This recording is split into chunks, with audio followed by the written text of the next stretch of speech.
The illusion of more testing equals better health.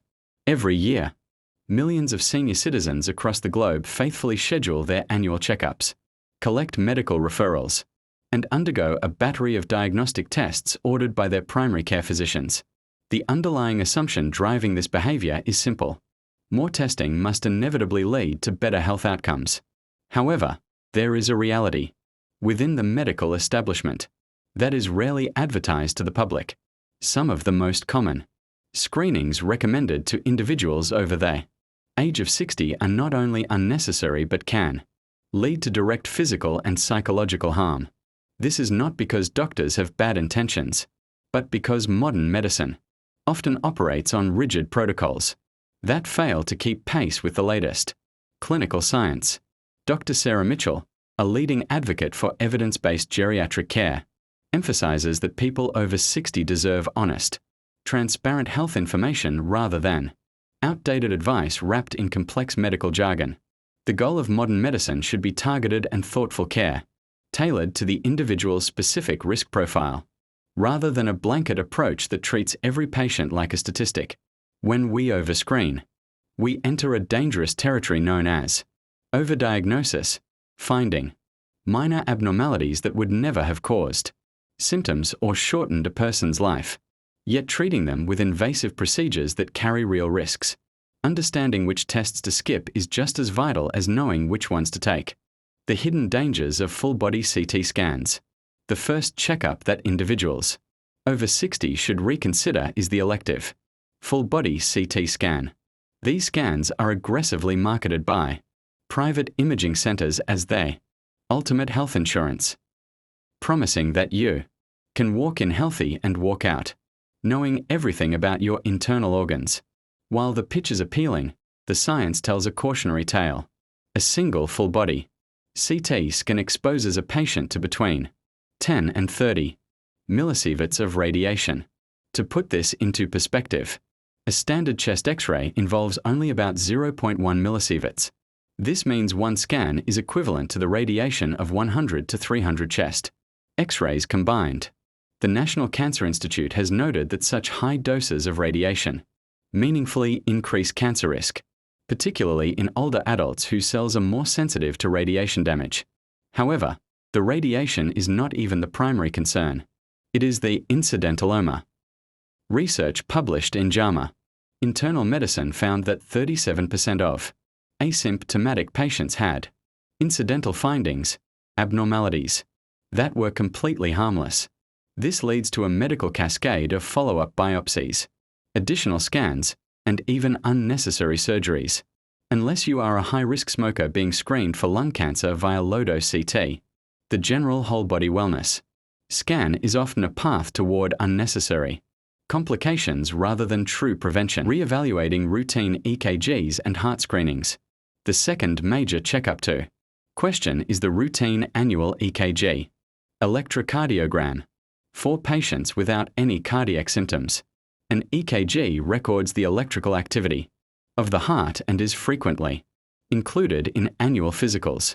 However, the American Heart Association and the American College of Cardiology have concluded that for adults with no symptoms and no significant risk factors, routine EKGs offer no meaningful benefit. The primary issue is the high rate of false positives in low-risk individuals. A slight irregularity on an EKG often triggers a chain reaction. Specialist consultations, stress tests, and echocardiograms. Similarly, the fifth checkup on our list, the routine carotid artery ultrasound, falls into this category of overscreening. These ultrasounds look for blockages in the neck arteries to predict stroke risk. Yet, the U.S. Preventive Services Task Force gives this a grade D rating for asymptomatic adults, meaning they actively recommend against it. In many cases, if a blockage is found, patients are pushed toward a carotid endarterectomy, a surgery that carries a risk of stroke during the procedure itself. Studies have shown that for those without symptoms, the surgical risk often outweighs any potential benefit compared to managing risk factors with medication and lifestyle changes, gender-specific screenings, PSA tests and pap smears. The next two checkups involve gender-specific protocols that affect tens of millions. For men over 70, the PSA, prostate-specific antigen, test is often more harmful than helpful. The U.S. Preventive Services Task Force states that for this age group, the harms of screening outweigh the benefits. Many older men have slow-growing prostate cancer that would never cause symptoms. However, an elevated PSA leads to biopsies that carry risks of infection and sepsis.